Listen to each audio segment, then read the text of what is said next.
Olá, boa tarde, tudo bem? A nossa semana de estudos inicia hoje, terça-feira. Ontem foi feriado e espero que você tenha aproveitado o dia. Então vamos lá, nossa aula hoje é de História, página 24, vamos começar bem aqui embaixo, a importância dos rios. Hoje vamos falar sobre os rios. Qual a importância dele para a natureza e para nós, seres humanos? Vamos lá? Então, eu gostaria de começar com uma pergunta. Qual é o nome do rio que passa pela região onde a gente mora, aqui por Santo Aleixo? Qual o nome desse rio? Você sabe? Me conta. Agora vamos começar falando sobre a importância dos rios. Para a natureza, os rios são muito importantes. Lá no rio tem vidas aquáticas, os peixes, várias espécies, uma diversidade muito grande de peixes, de plantas, e também o rio serve de água para todos os animais que vivem ao redor, que vivem num determinado local. Além disso, o rio é muito importante para os seres humanos. É dele que vem a água que a gente bebe, toma banho, faz todos os afazeres domésticos, lava a louça, lavar o banheiro, limpar a casa.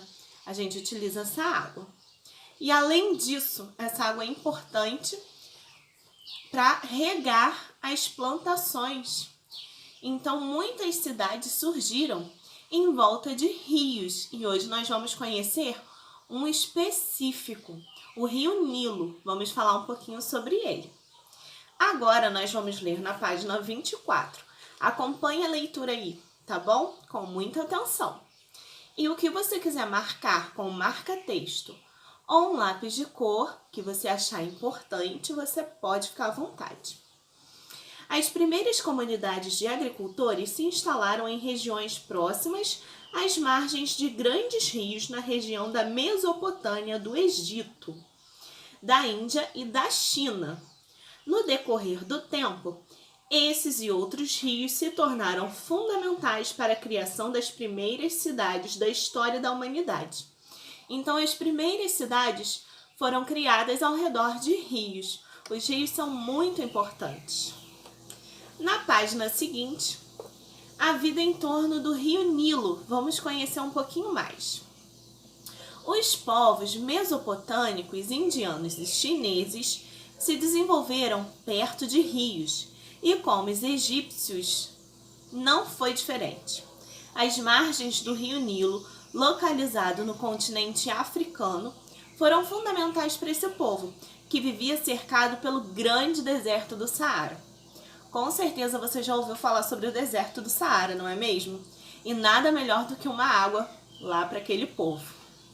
Além de fornecer água, o Nilo possibilitava o cultivo de alimentos, pois transbordava na época das cheias e assim irrigava as margens, deixando-as férteis para o plantio.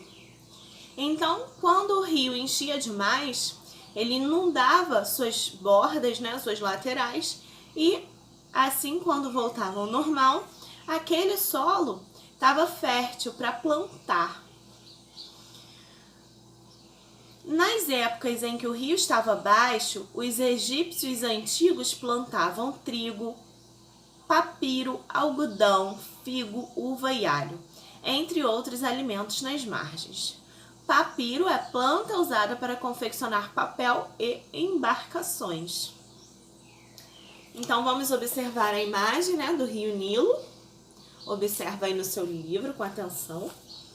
E vamos ver, tem as plantações, canais de irrigação, reservatórios de água. Então, tudo que os egípcios usavam para sobreviverem, para plantar os alimentos. Para evitar a falta de água nas épocas em que o rio Nilo estava baixo, os egípcios construíram canais de irrigação. Na época das cheias, esses canais eram preenchidos pelas águas que enchiam os reservatórios. Na época da seca, os canais permaneciam cheios, pois eram fechados. Assim, uma grande quantidade de água ficava disponível para ser usada principalmente na irrigação das plantações nos períodos em que não chovia. Então os rios, né, de uma forma geral, foram muito importantes para as primeiras cidades, né, para o plantio, para a vida dessas pessoas. Agora vamos para as nossas atividades na página 26. Eu faço parte da história. Número 1. Por que os rios foram importantes para o desenvolvimento da agricultura e a formação das primeiras cidades? Por que esses rios foram tão importantes e a partir deles surgiram as primeiras cidades? 2. Cite o nome de um dos rios da região onde você mora. Aqui nós temos um rio principal que passa por Santo Aleixo e você pode escrever o nome dele aí. Lembra que eu perguntei lá no início? Se você já sabe, escreve aí. 3. Marque com X o nome dos elementos que existem em torno desse rio. O que tem em torno desse rio que você escreveu no número 2? Tem vegetação? Tem moradias? Tem indústrias? Aí você marca as opções, tá bom? 4. Faça um desenho ou colhe uma imagem do rio pesquisado. Então, você vai desenhar a parte desse rio que você conhece, tá? Ou colar uma imagem, você pode imprimir, aí é com você, você decide. 5. Pesquise imagens antigas do rio pesquisado e verifique se permanece como era antigamente. E escreva o que você observou nessa comparação. Para fazer isso, você pode pedir uma foto aos seus avós, aos seus tios, aos seus pais, que eles tenham perto do rio, na beira do rio. Era muito comum antigamente tirar foto na beira do rio. Então, pode ser que você tenha aí na sua casa ou algum dos seus parentes tenham. Então, você vai comparar como era o rio antigamente e como ele é hoje. Será que era do mesmo jeito? Será que a quantidade de água que tinha antigamente era a mesma que tem hoje? Será que existe poluição? Pensa, tá? Depois você escreve a resposta aqui. Qual é a atual situação dos rios da sua região? Como eles são hoje? Tem muita diversidade de peixes ou não? Tem poluição? Tem esgoto? Tem lixo? Como andam os rios da nossa região? Como está o nosso rio aqui de Santo Aleixo? Aí você escreve aí, beleza? Depois que você fizer isso, você pode pausar o seu vídeo agora para você responder. Nós vamos continuar na página 27. O uso da terra no Brasil. Agora vai mudar um pouquinho o foco, nós não vamos falar de rios, mas vamos falar da terra. Vamos lá? O uso da terra no Brasil. Desde o início da história da humanidade, as pessoas utilizam os recursos naturais como a água e o solo e modificam a natureza.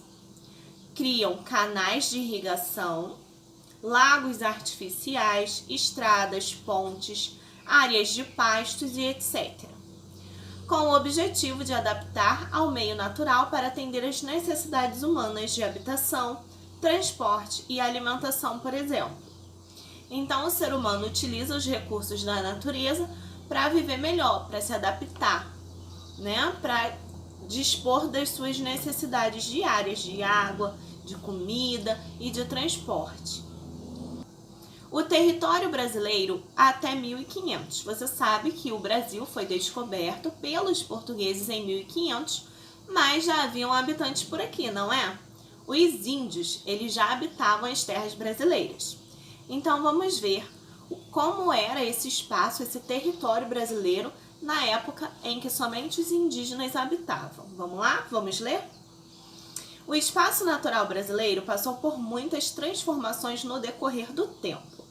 A ocupação da terra no território que hoje chamamos de Brasil ocorreu há 3.000 anos. Naquela época, alguns povos, entre eles os Marajoara, iniciaram plantações de milho, mandioca, algodão, amendoim, coquinho, jatobás e maracujá. Situados na ilha de Marajó, pertencente ao estado do Pará, na atualidade, Esses indígenas moravam às margens de rios e de um lago chamado Arari. No território, eles formaram montes elevados de terra, conhecidos como tesos, para proteger suas moradias e plantações das inundações dos rios. A cultura marajoara tornou-se bastante conhecida, principalmente por sua cerâmica. Então, esses primeiros habitantes também modificavam a natureza em seu benefício. Agora, vamos para a página 28. Coivara, você sabe o que é isso? Vamos descobrir. Até 1500, o território brasileiro era habitado apenas por povos indígenas. Vários eram agricultores e precisavam de solo e água dos rios para conseguir plantar e se alimentarem. Às vezes, algumas tribos se deslocavam pelo território em busca de lugares melhores para a sobrevivência. Quando encontravam o espaço desejado, queimavam a mata local para construir suas habitações. As cinzas resultantes da queimada eram usadas para adubar o solo, iniciando assim o plantio de alimentos. Essa técnica de limpeza do solo com a queima da vegetação e uso das cinzas é chamado de coivara, ainda praticada na atualidade. Então, queima uma determinada área e as cinzas, que ficam depois que o fogo apaga, vira cinzas, eles utilizam para adubar, o solo para plantar. E aquela área vira uma área de plantação. Continuando, a exploração do pau-brasil. A partir de 1500, com a chegada dos portugueses ao território brasileiro, as florestas começaram a ser derrubadas com mais frequência. Nos primeiros anos dos portugueses em terras brasileiras, grandes quantidades de árvores pau-brasil foram cortadas e enviadas à Europa para serem comercializadas. Então, quando os portugueses chegaram, eles derrubaram uma grande parte da floresta brasileira e levaram essa madeira, esse pau-brasil, para ser vendido lá na Europa. O pau-brasil é uma árvore nativa da Mata Atlântica, área que foi muito desmatada no decorrer do tempo. Inúmeras árvores também foram cortadas para a construção de moradias e produção de móveis. Então, depois que os portugueses vieram, essas florestas foram desaparecendo, Porque a madeira foi usada para ser vendida na Europa, no caso do pau-brasil, e as outras para construir casas e móveis. Atividades. Número 1. Marque um X a alternativa correta. Então, tem uma certa e uma errada. Você vai marcar a certa. Primeira alternativa. A construção de estradas, pontes, pastos e lagos artificiais não modificou a natureza. Segunda opção. As pessoas alteram o meio natural para adaptá-lo às próprias necessidades de moradia, transporte e alimentação. Então, você vai marcar uma das respostas. Número 2. Escreva exemplos de modificações que os seres humanos realizam na natureza para atender às seguintes necessidades: alimentação, transporte e moradia. Então, o que as pessoas fazem para ter alimentação? Como elas modificam a natureza para ter o alimento?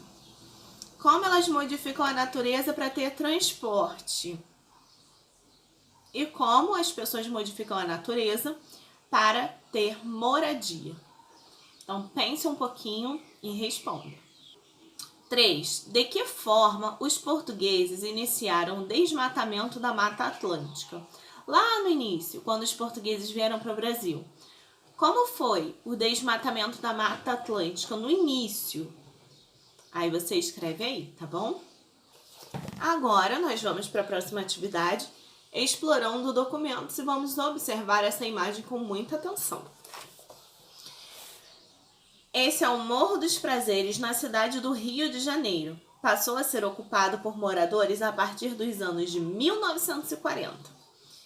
Então, antes, era uma floresta, e a partir de 1940, esse morro foi sendo utilizado pelas pessoas para construir moradia.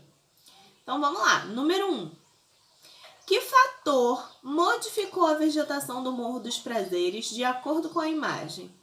O que modificou o morro? 2. Faça uma pesquisa para descobrir se há vegetação nativa, como matas ou florestas, na região onde você mora. Se ainda houver vegetação nativa, verifique se a vegetação foi preservada ou modificada. Se tiver sido modificada, verifique se essas mudanças foram positivas ou negativas. Aqui na região onde a gente mora, quando a gente olha em volta, nós vemos muita mata preservada ainda. Nós vemos as montanhas, as árvores. Mas antes, há anos atrás, era muito mais preservado e tinha uma diversidade de espécies de aves, de animais, muito maior do que tem hoje. É claro que a modificação que os seres humanos fizeram, construindo casas, estradas, plantações, prejudicaram a natureza ao nosso redor. Mas, ainda assim, nós temos a Mata Atlântica na região onde a gente mora. Essa vegetação que nós vemos ao nosso redor aqui em Santo Aleixo se chama Mata Atlântica, tá bom? Vamos para a página seguinte, página 30, e vamos falar um pouquinho sobre a cana-de-açúcar, a riqueza doce do Brasil. Página 30.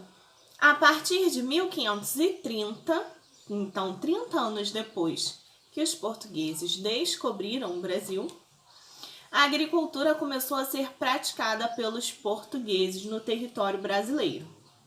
Eles iniciaram o plantio de cana-de-açúcar em áreas do litoral, principalmente no Nordeste e no Sudeste.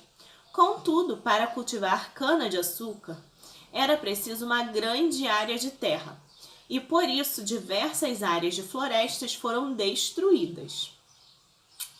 A madeira das árvores derrubadas também eram usadas como lenha nas casas e nos engenhos. Além disso, com a chegada de muitas famílias portuguesas e o aumento da população, iniciou-se a exploração da vegetação nativa para a construção de estradas e moradias. Conheça como funcionava um engenho de cana-de-açúcar. Então agora nós vamos observar aqui o desenho. Eu vou ler aqui a legenda para vocês, prestem atenção. Engenhos eram locais onde o açúcar era produzido. Senhor do engenho era o dono da fazenda onde se plantava a cana-de-açúcar e se produzia açúcar. Melaço era um dos produtos que se produz com a cana. Aqui no nosso livro, nós vamos falar um pouquinho sobre a senzala, essa parte aqui. Era a habitação dos escravos. Esses trabalhadores plantavam, colhiam e moíam a cana, que então era cozida em forma de caldo e transformada em blocos de açúcar. Então, quem fazia todo o trabalho? Os escravos. Eles plantavam, colhiam, produziam o açúcar e viviam nas senzalas, sem nenhum cuidado, né? Sem nenhum conforto. Eles trabalhavam muito e não tinham nenhum benefício. Eles eram escravos, né? Faziam esse trabalho sem receber nada em troca. Aqui no meio nós temos a casa grande, que é onde o dono da fazenda, né, o senhor de engenho, morava com a sua família. Aqui atrás nós temos um pedacinho, né, mostrando da plantação de cana-de-açúcar, a área de cultivo que ocupava grande extensão da terra do engenho. Aqui embaixo, na imagem, nós temos a roda d'água, moenda e cozinha do engenho. Então vamos lá. Roda d'água. Muitos engenhos eram construídos próximos a rios. A água era usada na irrigação de plantações e consumida por pessoas e animais. Em alguns engenhos havia também uma roda d'água que movimentava a máquina de moer cana. A moenda, local onde a cana era moída para dela ser retirado o caldo, e a cozinha do engenho. Nesse espaço, o caldo de cana era cozido até virar melaço, que posteriormente era coado e colocado em formas para secar ao sol. Depois de seco, o produto era embalado e enviado para a Europa. O açúcar era um produto muito caro na época e nem todas as pessoas podiam consumir. Então, o Brasil foi um produtor de cana-de-açúcar, no caso de açúcar, e os fazendeiros ficavam muito ricos, né, com essa produção. E não pagavam mão de obra, eles tinham escravos, então cada vez eles ficavam mais ricos. Agora nós vamos para a página 31 e vamos falar sobre o café, o ouro verde do Brasil. Vamos ler? Antes cultivados apenas em roças, há mais de 200 anos o café passou a ser plantado em grandes fazendas. E para isso, muitas florestas também foram devastadas. O cultivo desse produto se desenvolveu principalmente nos estados da região Sudeste: Rio de Janeiro, São Paulo, Espírito Santo e Minas Gerais. Atualmente, o café é consumido em muitas partes do mundo, mas no Brasil começou a ser produzido, em sua maioria, para ser vendido na Europa. Desde então, o Brasil se tornou um dos países que mais produzem café no mundo.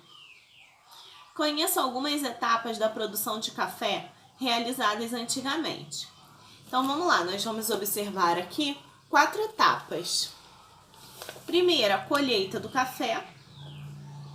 Observa aí nessa imagem, limpeza por meio de peneiras, né, para tirar pedrinhas, folhas. Secagem ao sol, para os grãos de café secarem. E depois ensacamento e transporte em navios para a Europa. Então, esse café era vendido na Europa. Vamos para a página seguinte. Página 32. Atividade. De que forma as plantações de cana-de-açúcar e de café modificaram a natureza brasileira? Então, como que essa plantação de cana-de-açúcar e essa plantação de café modificaram a paisagem natural do Brasil? As florestas, como modificou? 2. Assinale as alternativas que apontam semelhanças entre a produção do açúcar e a produção do café antigamente. Então, vamos lá. Semelhanças entre uma e outra. Primeira alternativa, desmatamento. Para produzir açúcar e café, teve desmatamento. Segunda, trabalho realizado por escravos. Teve isso no cultivo da cana-de-açúcar e do café. Trabalho realizado por imigrantes. Teve isso nos dois. Produção vendida principalmente para a Europa. Teve isso na produção do açúcar e do café. Eu faço parte da história. Vamos ler. Página 32. Escravizados e trabalhadores livres tomavam a bebida por volta das 5 horas da manhã com pedaços de angu frito. Depois, às 10 horas, tomavam café acompanhado de feijão, carne seca e mandioca. Às 17 horas, essas pessoas jantavam pirão de mandioca e pedaços de rapadura, servidos novamente com mais café. Então, aqui nós temos um pouquinho da alimentação, né, de alguns escravos e trabalhadores naquela época. Angu é uma espécie de cozido feito com fubá, de milho e água. Não sei se vocês já comeram angu, né, ou angu frito. Pirão, papa feita de farinha de mandioca e caldo de peixe. E rapadura, tipo de açúcar sólido em forma de tijolinhos. Alguns de vocês já comeram provavelmente angu, pirão e rapadura. E era a alimentação desses escravos e trabalhadores. De acordo com o texto, assinale os momentos do dia em que as pessoas tomavam café no passado. Eles tomavam café no café da manhã, no almoço, no jantar. Qual dessas alternativas? Qual o horário que eles tomavam café? Aí você vai marcar as alternativas que você achar que é a correta. 2. A respeito do consumo de café em sua família, responda as questões. Então, na sua família, Você escreve aí do ladinho, tá, das questões. Você e sua família têm hábito de beber café? Sim ou não? Em que momento vocês bebem café? C. Que alimentos vocês consomem com a bebida? Toma café e come o que junto? Vamos para a página seguinte, página 33, Agricultura brasileira na atualidade. Vamos ler. O Brasil é um país com abundantes fontes de recursos naturais que contribuem para o desenvolvimento da agricultura. Água, climas favoráveis e grandes extensões de terras férteis. Atualmente é um dos grandes produtores de alimentos do mundo, mas nem sempre foi assim. Até 50 anos atrás, a maioria dos agricultores brasileiros não utilizavam máquinas em suas plantações, e o país não produzia alimentos suficientes para o consumo dos habitantes. A partir de 1970, a agricultura brasileira se modernizou, com o uso de máquinas e de outras tecnologias que aumentou muito a produção de alimentos. Além de cana-de-açúcar e café, são cultivados muitos outros produtos no país, como soja, milho, trigo, eucalipto, algodão, feijão, arroz e laranja. São produtos consumidos internamente e muitos deles também são vendidos para outros países. Então, hoje em dia, a agricultura no Brasil ela é bem desenvolvida, né? São produzidos uma diversidade muito grande de alimentos. E esses alimentos são vendidos aqui no Brasil, para nós, né, brasileiros, nos alimentarmos, e também são exportados para outros países. Outros olhares. Na atualidade, muitas pessoas dão preferência à compra de alimentos orgânicos, isto é, produtos cultivados sem agrotóxicos. Geralmente provém de pequenas propriedades de agricultores que vendem a produção na região onde moram. Aqui na nossa região, tem algumas pessoas que vendem produtos orgânicos e eles são mais saudáveis porque eles não têm química, não têm agrotóxico.